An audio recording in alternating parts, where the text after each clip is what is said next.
Shopping करने का असली मजा तो सेल में आता है। अब 1 हफ्ते की छुट्टी।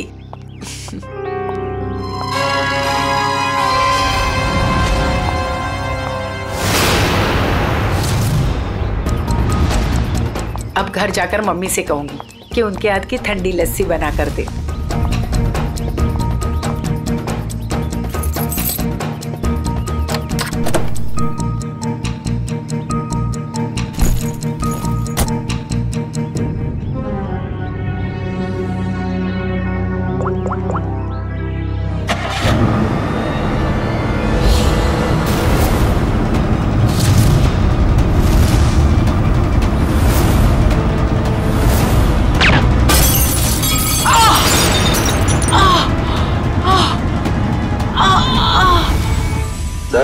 आज आपके लिए बहुत ही बड़ा दिन। आज आपको बिजनेसमैन ऑफ द ईयर का अवार्ड मिलने वाला है।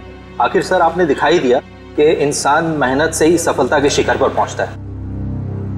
क्या बात है सर, आप कुछ खोए खोए से दिख रहे, कोई परेशानी? नहीं, ऐसी कोई बात नहीं है।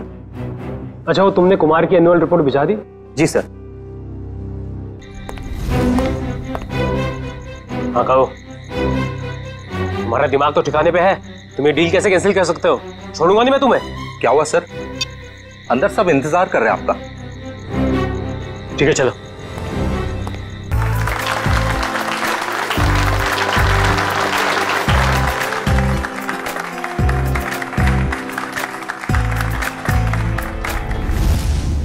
अब वक्त है उस घड़ी का जिसका आप सबको बेसब्री से इंतजार, बिजनेसमैन ऑफ द ईयर का अवार्ड देने का वक्त आ गया है। और इस अवार्ड को देने के लिए मैं बुलाना चाहूंगा इस शहर के जाने माने इंडस्ट्रियलिस्ट मिस्टर श्याम विपुल को।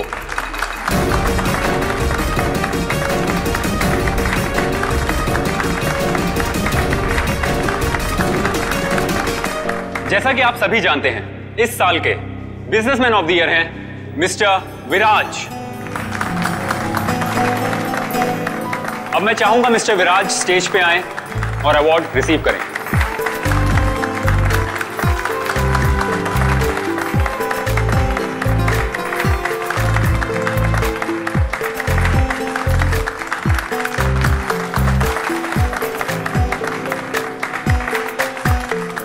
अब मैं चाहूंगा मिस्टर विराज हमारे लिए 2 शब्द कहें।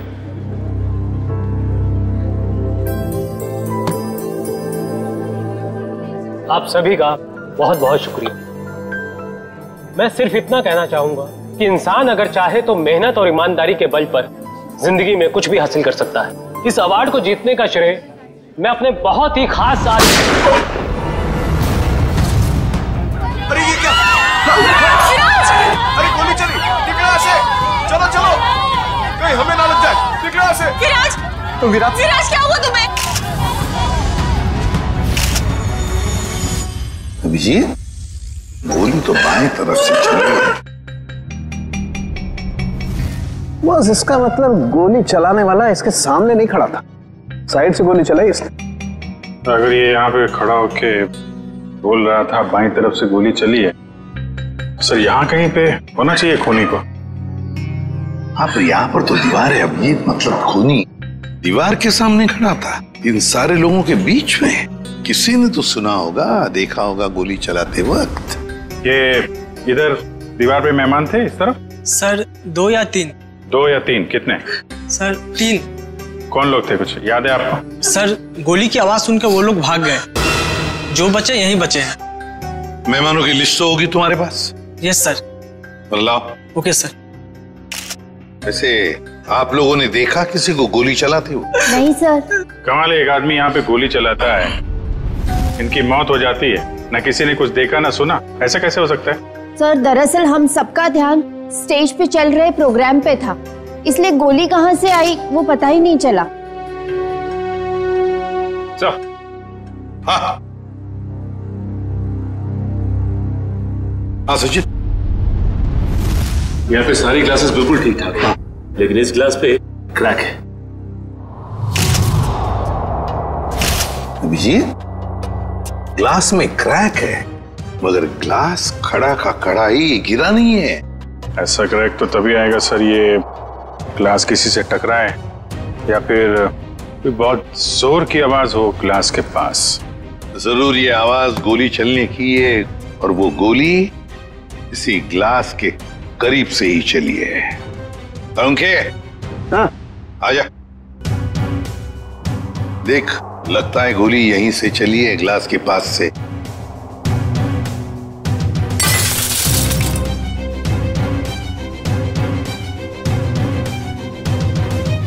बॉस, देख करके तो ऐसा ही लगता है कि गोली यहीं से चली है। फिर भी 100% श्योर होने के लिए मैं अच्छी तरह से चेक कर लेता हूँ। चेक कर ले।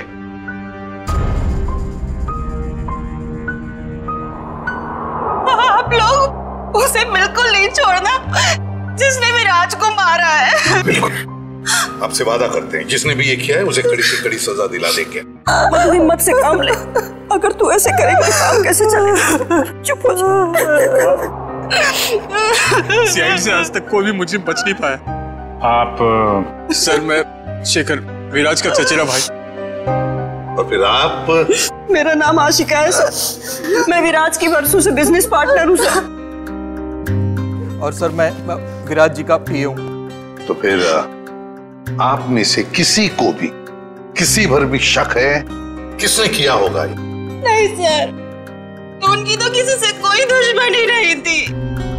नहीं, दुश्मनी तो थी, नहीं तो कोई खून क्यों करेगा? सर मैं कुछ कहना चाहता हूँ। कहिए। सर, विराज जी का आज शाम से बहुत ज्यादा मूड खराब था। खराब मूड? उन्हें तो बिजनेस ऑफ द ईयर का अवार्ड मिला था ना, फिर भी मूड खराब था उनका। इस बात से मैं भी हैरान हूँ। इतने बड़े खुशी के मौके पर उनका मूड बहुत ही ज्यादा चिड़चिड़ा था, और फोन कॉल आने के बाद तो उनका गुस्से का पारा बहुत ज्यादा बढ़ गया। किसका फोन कॉल था? सर ये तो नहीं पता, विराज जी किसी से फोन पर बात कर रहे थे। तुम्हारा दिमाग तो ठिकाने पे है। ये क्या बकवास कर रहे हो तुम? तुम्हें डील कैसे कैंसिल कर सकते हो? छोड़ूंगा नहीं मैं तुम्हें। ये सारी बातें हो रही थी सर। आशिका जी, आपको पता है किस डील के बारे में बोल रहे थे? मुझे इस बारे में कुछ नहीं मालूम। अरे ये कैसे हो सकता है कि आपको इस बारे में कुछ भी पता नहीं? आप तो विराज की बिजनेस पार्टनर थी ना, तो आपको तो पता होना ही चाहिए। सर मैं सच कह रही हूँ, ऐसी कोई डील ही नहीं थी जो कैंसिल हुई है। ऐसा कोई डील नहीं था जो कैंसिल हुआ है। ठीक है, अब हम पता लगा लेंगे कौन सा डील था और क्या हुआ था। मयूर सर, विराज का फोन दो।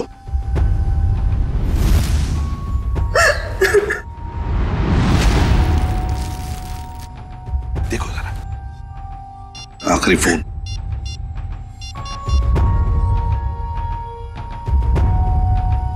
नाम तो लिखा नहीं, अनजान नंबर है। फोन लगा के देखो। फोन बंद आ रहा। फोन बंद आ रहा? अभिजीत, फोन बंद आ रहा है, इसका मतलब है विराज की मौत का जिम्मेदार ये फोन कॉल ही है। पता लगाना पड़ेगा ये फोन नंबर है किसका। मनसा, बेकार की जिद छोड़ दो ना। मम्मा प्लीज समझने की कोशिश करो, मुझे सीआईडी के पास जाना ही होगा, उनसे मदद लेनी होगी। मम्मा नहीं, मैं तुम्हें नहीं जाने दूंगी। फिर से हमला हो गया तुम पर तो। मम्मा प्लीज, मैं जो कर रही हूँ वो ठीक कर रही हूँ, लेट मी डू इट। हाँ, मैं सीआईडी के पास जा रही हूँ, क्या तुम मेरे साथ चलोगे? ओके।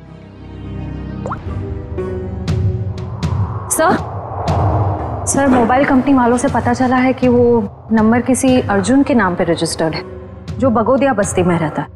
लेकिन उसके घर वालों ने बताया कि अर्जुन तो 5 साल पहले मर चुका है। क्या? और उसका सिम कार्ड कौन इस्तेमाल कर रहा है कुछ पता नहीं। तो बड़ा चालाक है ये खूनी, कोई भी सुराग नहीं छोड़ रहा है। 5 साल पहले मरे हुए आदमी का सिम कार्ड इस्तेमाल करता है और फिर विराज का खून भी करता है।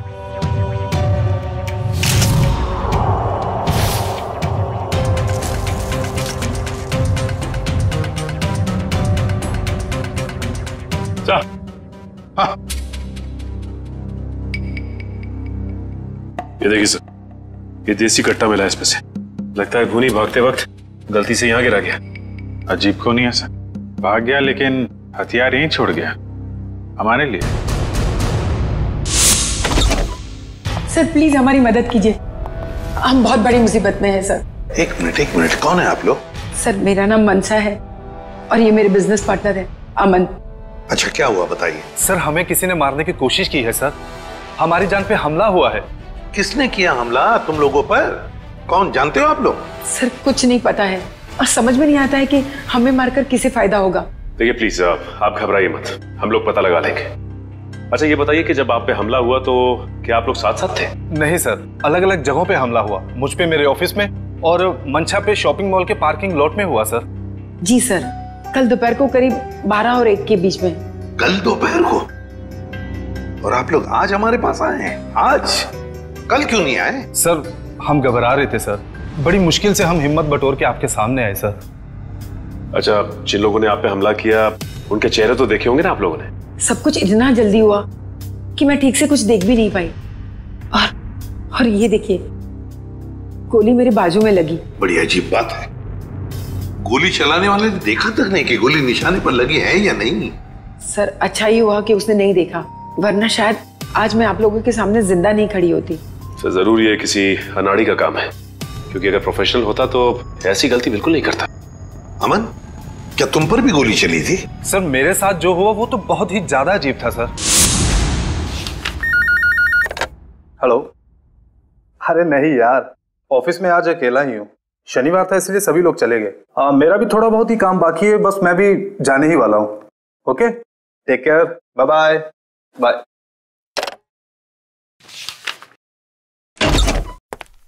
अरे ऑफिस में इस वक्त कौन हो सकता है?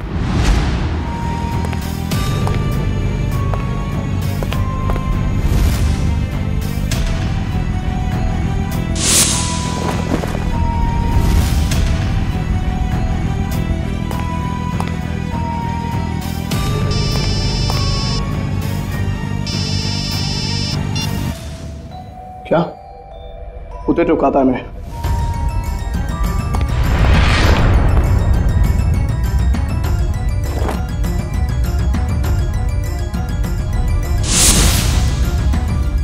सर गोली मारने वाला बिना गोली मारे ही चला गया। वही तो। सर ये तो बहुत अजीब है। सर जो कुछ भी हुआ, कम से कम मेरी जान तो बच गई सर। नहीं, ये तो बड़ी अच्छी बात हो गई। अब आप लोग हमारी एक मदद कीजिए उनका स्केच बनवाने में। सर स्केच तो बनवा देंगे, मगर ब्यूरो से बाहर जाने से डर लग रहा है सर, कहीं फिर से हम पे हमला हुआ तो। अब आप पर कोई हमला नहीं कर सकता। अब आप लोगों की सुरक्षा की जिम्मेदारी हमारी है। एक बात समझ में नहीं आ रही है, मंशा पर गोली चलाने वाला करीब से गोली चलाता है मंशा पर जानलेवा गोली नहीं चलाता, और जो अमन पर गोली चलाने गया था वो बिना गोली चलाए वापस चला जाता है। ऐसा क्यों? नहीं नहीं नहीं, ये कुछ अलग ही चक्कर है। सर ये रहा स्केच। Thank you. जाओ। आपको पूरा यकीन है यही लोग हैं वो? हाँ सर, लगभग ऐसे ही थे। ठीक है, थैंक यू वेरी मच। अब आप लोग जा सकते हैं, लेकिन निश्चिंत रहिए, आपकी सुरक्षा के लिए हमारे सीआईडी ऑफिसर्स तैनात रहेंगे। Thank you. Thank you sir. Shreya, देखो क्या ये दोनों पुराने पापी है क्या?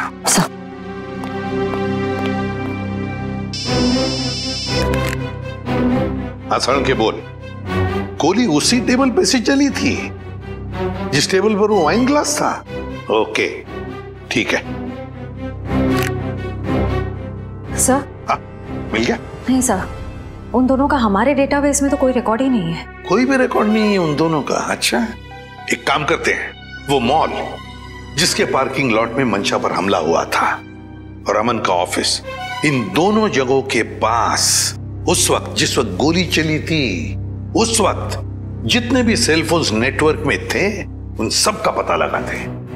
पर सर ऐसे तो सैकड़ों लोग होंगे। बिल्कुल, सैकड़ों लोग होंगे, सैकड़ों फोन होंगे, मगर मुजरिम उन्हीं में से ही कोई है, उन्हीं में से ही कोई है जो सबसे करीब थे उस पार्किंग लॉट में मंशा के पास, और सबसे करीब थे अमन के पास उसके ऑफिस में। उन्हीं में से ही है जो सबसे करीब थे इन दोनों के। फ्रेडी और पंकज को बोलो पता लगाने के लिए। सर फंक्शन का फुटेज रेडी है।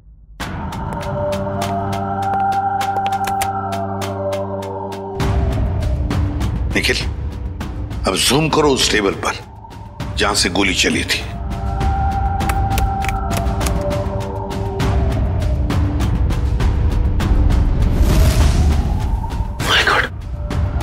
इस टेबल पे तो 3 लड़कियां बैठी हैं। इसका मतलब इनमें से किसी ने विराज पे गोली चलाई। पता लगाना पड़ेगा है कौन ये 3 लड़कियां। इतनी लंबी लिस्ट, मुझे तो मेरे स्कूल के दिन याद आ रहे हैं और इतिहास के राजा महाराजा के नाम रट रहा हूं।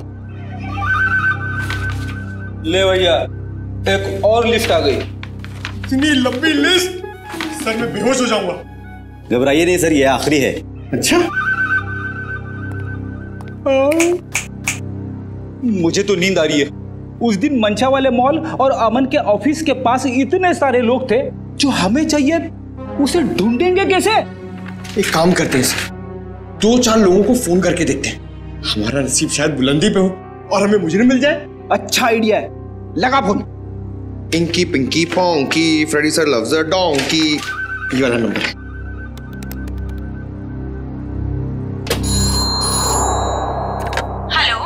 हेलो, क्या नाम है आपका मैडम?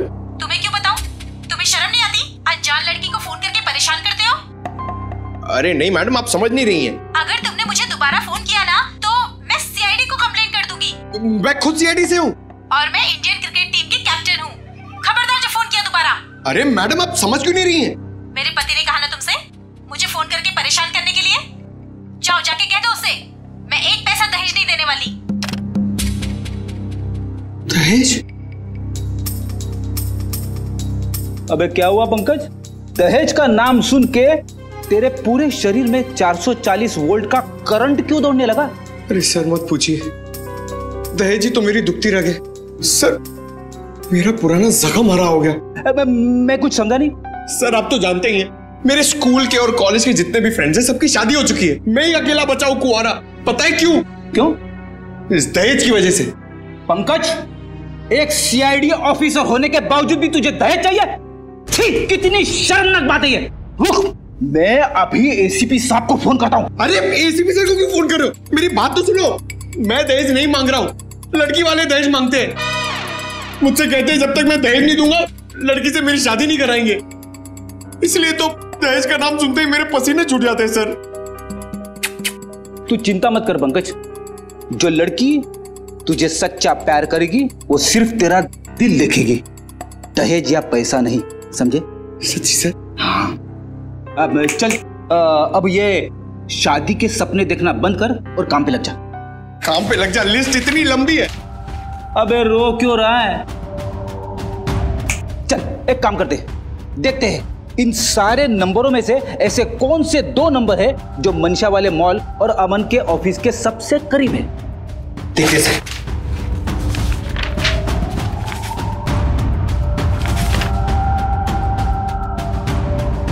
सर ये नंबर देखिए सर। सर ये मॉल से सिर्फ 70 मीटर दूर है। सर ये नंबर देखिए, ये ऑफिस से 20 मीटर दूर है सर। एक्सक्यूज मी, ऐसा आप जरा बता सकते हैं कि ये और ये 2 नंबर किसके नाम पे? एक मिनट।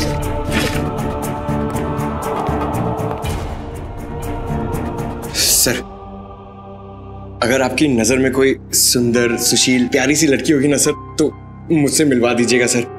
वो क्या है ना, मेरी मॉम चाहती है कि मेरे हाथ जल्दी से जल्दी पीले हो जाए। प्लीज जरा ध्यान रखो। सर ये दूसरा वाला नंबर ट्रेस करने में थोड़ा टाइम लगेगा, मगर ये पहला नंबर किसी शीतल कुमार का है। शीतल? मतलब पंकज, उस दिन मंशा को मारने कोई लड़का नहीं बल्कि लड़की आई थी। मंशा ने तो कहा था कि कोई लड़का था। ये केस तो और भी उलझता जा रहा है। एक काम करता हूं, दया सर को फोन करता हूं। सर क्यों बुलाया हमें यहाँ? अभी पता चल जाएगा। वो तीसरी लड़की कहाँ है जो इनके साथ में थी? सर उसका नंबर या एड्रेस नहीं मिला, यहाँ तक कि उसका लिस्ट में नाम भी नहीं था। उसका नाम भी नहीं था मेहमानों की लिस्ट में? तो फिर अब ये जरूर किसी और के इनविटेशन पर अंदर घुस गई और विराज पर गोली चलाकर भाग गई। क्या उसने विराज जी को मारा? जी हाँ, और आप दोनों उसके साथ में बैठी थी, तो उसके पास गन थी, आपने देखा कैसे नहीं? सर मेरा सारा ध्यान तो फंक्शन की तरफ था। सर मेरा भी। वाह, तुम दोनों का फंक्शन की तरफ इतना ध्यान था कि तुम्हारे बगल में बैठी हुई लड़की अपना गन निकालती है, निशाना साधती है और गोली चलाकर भाग जाती है, इसका तुम्हें पता भी नहीं था। कैसे मान सकते हैं हम ये? चलिए बताइए, और क्या याद आता है उस लड़की के बारे में? सर उसने एक बड़ा सा बैग रखा था टेबल पे और शायद इसीलिए हमें गन नहीं दिखी। कहाँ पर? सर वो जो टेबल है ना, उस पे जो फूलों का गुलदस्ता पड़ा है, उसी के पास। और वाइन का गिलास बैग के बगल में ही था? जी सर था, और वो उस बैग के साथ कुछ छेड़खानी भी कर रही थी। जरा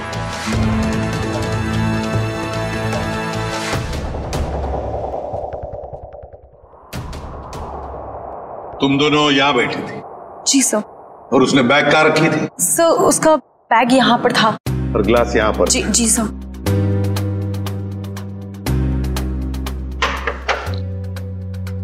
मतलब अभिजीत बैग के अंदर गन छुपा कर रखी थी। वो कह रही थी ना, छेड़छाड़ कर रही थी बैग के साथ, निशाना साधा उसने और गोली चला दी। सर उसका चेहरा तो हम देख ही चुके हैं, उसकी फोटो टेलीविजन और अखबारों में दे दें सर? हाँ, मगर उससे पहले अभिजीत सीसीटीवी फुटेज चेक करो। सर ये जो दोनों कैमरास हैं ये फंक्शन हॉल के अंदर के हैं और ये मेन गेट का।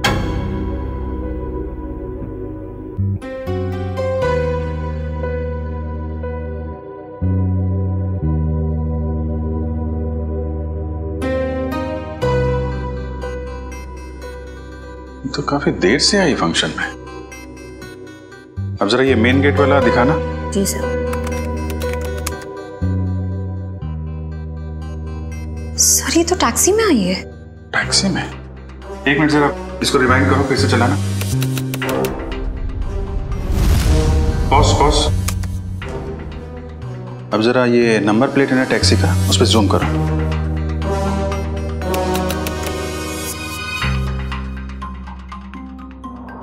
टैक्सी कंपनी से पता करो कहां से बैठी थी ये इस टैक्सी में। जी हाँ, मैं उसी टैक्सी की बात कर रहा हूँ, VWJA 3856। जी हाँ, 23 नवंबर की रात लगभग 8 बजे के आसपास इस टैक्सी ने एक लड़की को तिरला ऑडिटोरियम पहुंचाया। देखिए इस लड़की की सारी डिटेल चाहिए हमें। जी हाँ, खून का मामला है।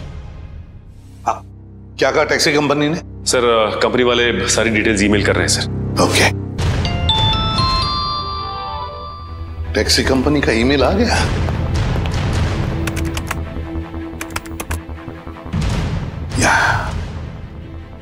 ये रहा उनका मुंबई का road map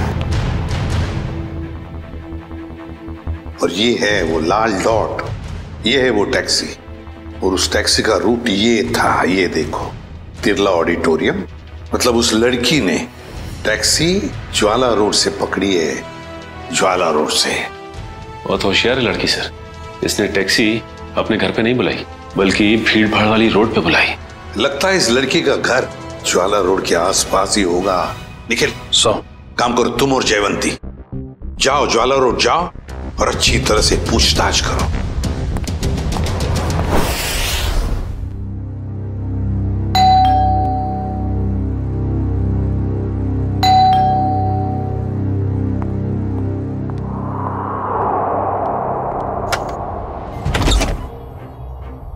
Sheetal?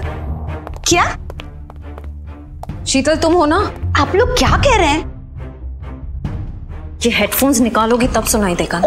I am so sorry. आप लोग तीनों दीपा के कजिन्स हैं राइट? मैं आप लोग का ही वेट कर रही थी। हम लोग कोई कजिन वजन नहीं है, हम लोग सीआईडी से हैं। सीआईडी? सर सब कुछ ठीक है ना? शनिवार दोपहर 3 बजे तुम मॉल में क्या कर रही थी? कौन सा मॉल? वही मॉल जो जवाहर नगर में है। सर मॉल, मैं कोई मॉल में थी नहीं और जवाहर नगर तो मेरे घर से काफी दूर है, मैं वहां जाती ही नहीं हूँ। देखो शीतल, ड्रामा करने की जरूरत नहीं है। अगर तुम जवाहर नगर नहीं गई थी तो तुम्हारा फोन वहां कैसे पहुंच गया? पर मेरा फोन तो गुम हो चुका है, मेरे पास है ही नहीं।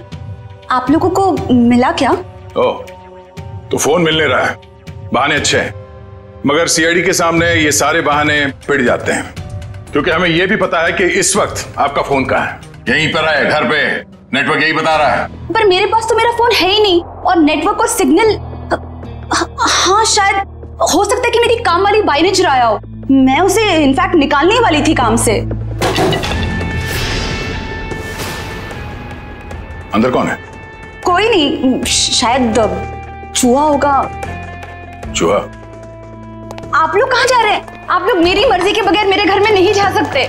सुनिए, आप लोग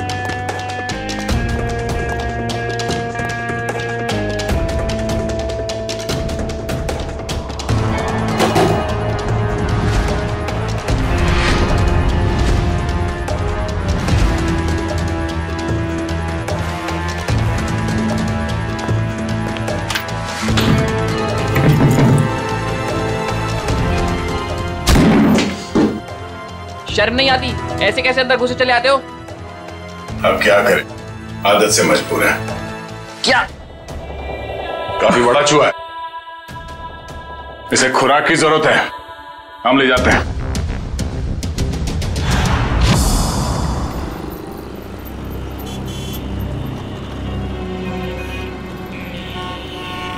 रॉम टैक्सी में यहां से बैठी होगी वो, लेकिन उसे टैक्सी यहां से क्यों पकड़ी होगी, कहीं और से क्यों नहीं? यही समझ में नहीं आ रहा है। देख भाई निखिल, तेरी समझदारी जरा मैं हिला देती हूँ। तुझे पता है, एक आदमी जब सजदत जाता है तो वो बाहर टहलने निकल पड़ता है। सजने के बाद टहलने क्यों लगता है? डिपेंड करता है, अगर जवान बच्चा हो तो कुड़ियों छुड़ियों पे लाइन मारने निकल पड़ता है, और अगर बुजुर्ग हो तो खुशी में निकल पड़ता है। लेकिन औरतों और लड़कियों का ऐसा नहीं होता। तुझे नहीं पता? नहीं। लड़कियों के बारे में कुछ तो पता होगा। वो कुछ भी नहीं पता? नहीं। शर्मा क्यों रहा है? नहीं वो देख, लड़की औरत जब एक बार तैयार हो जाती है तो वो ज्यादा दूर तक नहीं जाती, मतलब नहीं जाती, जा ही नहीं सकती। मतलब ये कि वो जहाँ तैयार हुई है टैक्सी भी उसने वही बुलाई होगी। मतलब घर के आसपास? बिल्कुल, देखा था ना वीडियो में, कितनी सजी धजी हुई थी। अब इतना मेकअप और लिपस्टिक उसने होटल में बैठ के नहीं किया, घर पे किया होगा। उसका घर यहीं कहीं आसपास होना चाहिए। अब एक बात मैं आपको बताता हूँ। लड़कियों के बारे में? नहीं, बंदा जा रहता है, अक्सर दवाई वगैरह वहीं आसपास से लेता है। होशियार है तू। वो तो चल ढूंढे उसे। Excuse me. जी? हमें कुछ चाहिए। प्रिस्क्रिप्शन दिखाओ। ये क्या है? ये प्रिस्क्रिप्शन है। ध्यान से देखो जरा। बात क्या है? देखो, हम सीआईडी से हैं। ये फोटो ध्यान से देखो और बताओ, तुमने पहले इसे कहीं देखा है? तो मेरी? ये तो मेरी। नहीं, मेरी कुछ नहीं लगती। ये तो वही है ना? अरे देखना, ये वही है ना? अरे हाँ, ये तो वही है 11 नंबर बंगले वाली। 11 नंबर वाली? हाँ, 11 नंबर पे रहती है, घर से फोन करती है। बहुत बार घर पे दवाई भेजी हमने इसके। क्यों, बीमार है क्या? नहीं, हट्टी कट्टी है। 11 नंबर वाली।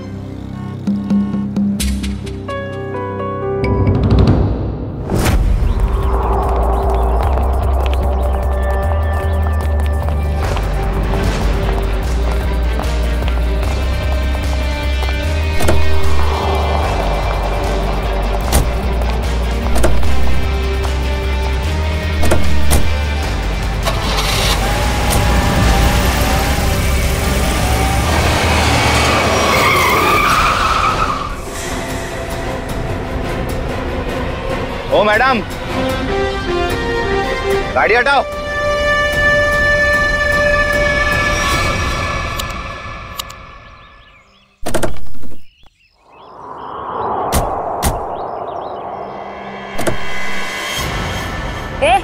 क्या बदतमीजी है? चल गाड़ी हटा। अगर यहाँ बदतमीजी नहीं पसंद तो सीआईडी ब्यूरो चलो, वहां कर लेंगे थोड़ी बदतमीजी। सीआईडी?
सर प्लीज मुझे जाने दीजिए, मेरी कोई गलती नहीं है। चुप!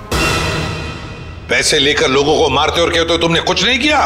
किसने कहा था तुम्हें मंशा और अमन को मारने के लिए? प्रीतम ने। कौन प्रीतम? वो बड़ी पार्टियों से सुपारी का कॉन्ट्रैक्ट लेता है और हम जैसे लोगों में बांट देता है। मुझे मंशा को मारने के लिए कहा था उसने, और मेरे दोस्त रिंकू को अमन की सुपारी दी थी। मतलब पैसे लेकर लोगों को मारने का पूरा नेटवर्क ये प्रीतम चलाता है। और फिर मंशा और अमन को मारने के लिए प्रीतम को किसने कहा? प्रीतम को किसने कॉन्ट्रैक्ट दिया था? सब विराज ने। विराज? सर इसका मतलब विराज, मंशा और ये अमन का केस आपस में जुड़ा हुआ है। हाँ, पर मजे की बात यह है सचिन कि विराज ने प्रीतम को कॉन्ट्रैक्ट दिया मंशा और अमन को मारने का, और फिर विराज का ही खून हो गया। सर कहीं ऐसा तो नहीं कि अमन और मंशा ने मिलकर विराज को मरवा दिया हो? तो फिर मंशा और अमन हमारे पास क्यों आते हैं? अच्छा, ये तुम्हें सुपारी मिली थी ना मंशा और अमन को मारने की, तो फिर तुम और तुम्हारे दोस्त नाकामयाब कैसे हो गए? नाकामयाब नहीं हुए थे सर, प्रीतम ने आखिरी वक्त पर सुपारी कैंसिल कर दी थी। प्रीतम ने आखिरी वक्त इन दोनों को मारने का प्लान ही कैंसिल कर दिया? क्यों? ये चक्कर क्या है? मुझे तो लगता है विराज की मौत के पीछे इस प्रीतम का हाथ है। दीपिका। जी सर। तुम्हें विराज को मारने के लिए किसने कहा था? प्रीतम ने। प्रीतम ने? सर मगर प्रीतम को किसने कहा होगा विराज को मारने के लिए? वो भी पता चल जाएगा निखिल। सर मुझे कितनी देर यहाँ रुकना पड़ेगा? क्या मैं घर जा सकती हूँ? क्यों? ऐसा कौन सा अच्छा काम किया है जो तुम्हें हम जाने दें? एक खूनी को बचाने की कोशिश की है तुमने, समझी? सब मैं इलेश से प्यार करती हूँ, इसलिए भाग गई थी। तो कौन सा बड़ा काम किया इलेश से प्यार करके? इसे बचाने की कोशिश की तुमने, उसे तो सजा होगी, मगर तुम्हें भी होगी सजा। चले जाओ इसे। चलो। इलेश, तुम्हारे पास प्रीतम का नंबर और एड्रेस तो होगा ना? सर मेरी बात प्रीतम से कभी डायरेक्ट हुई नहीं, हमेशा उसकी सेक्रेटरी जिया से ही बात होती थी। दीपिका, तुम्हारे पास नंबर है प्रीतम का? नहीं, मेरी बात हमेशा उसकी सेक्रेटरी जिया से होती थी। तो फिर सेक्रेटरी जिया का नंबर दो हमें। सर कोई एक नंबर हो तो बताएं, हमेशा नए नए नंबर से फोन करती थी वो। और हाँ, किसे मारना है उसकी सारी जानकारी एक लिफाफे में डालकर घर के बाहर रखती थी। नए नए नंबरों से फोन करती थी। बड़ी चालाक समझती है ये अपने आप को सेक्रेटरी जिया, लेकिन उसे पता नहीं अब उसका पाला पड़ा है हमसे, सीआईडी से। अब ज्यादा देर बच नहीं सकती वो। इस जिया ने जिन जिन नंबरों से तुम्हें फोन किया है वो सारे के सारे नंबर चाहिए हमें अभी, इसी वक्त।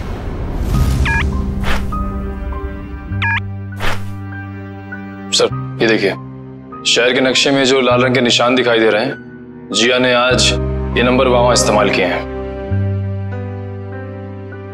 ये है वो पहला नंबर जिया ने इस्तेमाल किया हुआ। राजा पार्क से लेकर खातीपुरा गया है और 30 मिनट तक बात कर रही थी, 30 मिनट तक। और फिर खातीपुरा से वो श्याम नगर आई, उस दौरान उसने 40 मिनट तक बात की। हाँ सर, और तीसरा नंबर उसने इस्तेमाल किया है श्याम नगर से क्वींस रोड के बीच, तकरीबन अब 1 घंटे बात की है सर। और उसके बाद अब ये क्वींस रोड से विद्यानगर की तरफ गई। और सर विद्यानगर में जिया के नंबर के साथ एक और नंबर है। लगता है ये नंबर प्रीतम का है श्रेया, ये प्रीतम ही है। इस प्रीतम ने बुलाया होगा जिया को विद्यानगर मिलने के लिए। लेकिन सर विद्यानगर के बाद तो जिया का मोबाइल बंद हो गया है सर। तो ठीक है, होने दो, लेकिन वो दूसरा नंबर भी तो है जिससे जिया मिली थी, उसको ट्रैक करो निखिल।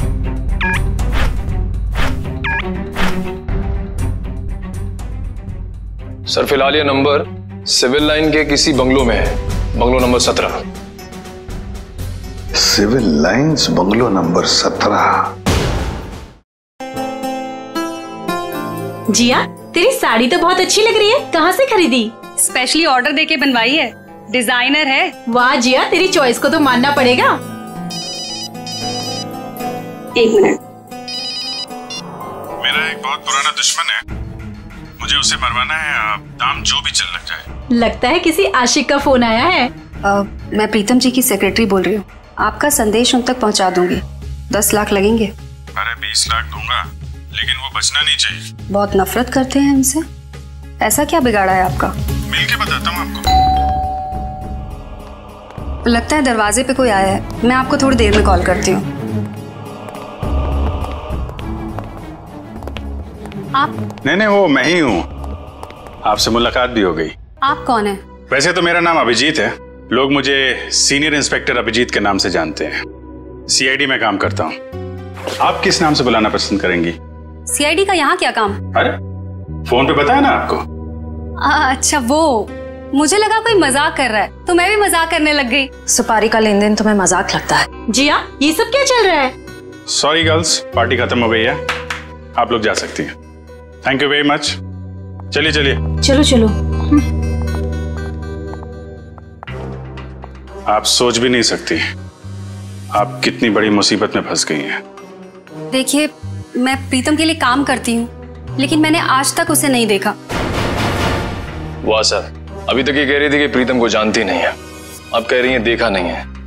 ऐसा ना हो थोड़ी देर के बाद ये कहें कि ये खुद प्रीतम है। अरे मैं ऐसा क्यों कहूंगी, मैं प्रीतम नहीं हूँ, मैं तो जिया हूँ। जरा आईडी दिखाइए अपना। ID card? हाँ, I card, driving licence, PAN card, passport, कुछ भी नहीं है। नहीं है? ओह, जरा मैडम का बैग चेक कर लीजिए।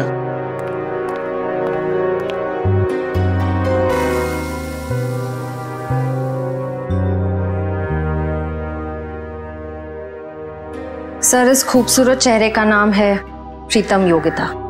अच्छा, तो आप प्रीतम है? भाग के कहाँ जा रही हो? पहले अपने चेहरे का मेकअप तो करवा लो।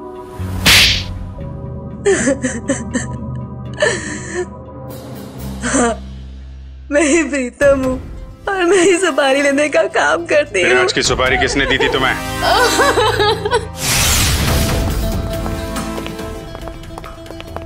माफ कीजिएगा, ऐसे ही चले आए। क्या करते, काम बहुत जरूरी था। आपने दीपिका को गिरफ्तार कर लिया? जी, सीआईडी से वो बच नहीं पाई। लेकिन उसने ऐसा क्यों किया? विराज ने उसका क्या बिगाड़ा था? नहीं, विराज ने दीपिका का कुछ नहीं बिगाड़ा था। तो उसने मेरे भाई को क्यों मारा? क्योंकि किसी ने सुपारी दी थी दीपिका को विराज को मारने की। विराज की सुपारी? लेकिन विराज की सुपारी किसने दी? एक ऐसे इंसान ने दी जो इस वक्त यहाँ मौजूद है हमारे बीच में, और जो विराज की मौत पे मगरमच्छ के आंसू बहा रहा था। कौन? हाँ? शेखर, तू? भागने दौड़ने का बहुत शौक है आपको? हमारी जेल के बाहर एक बहुत बड़ा मैदान है, वहां आपका ये शौक पूरा हो जाएगा।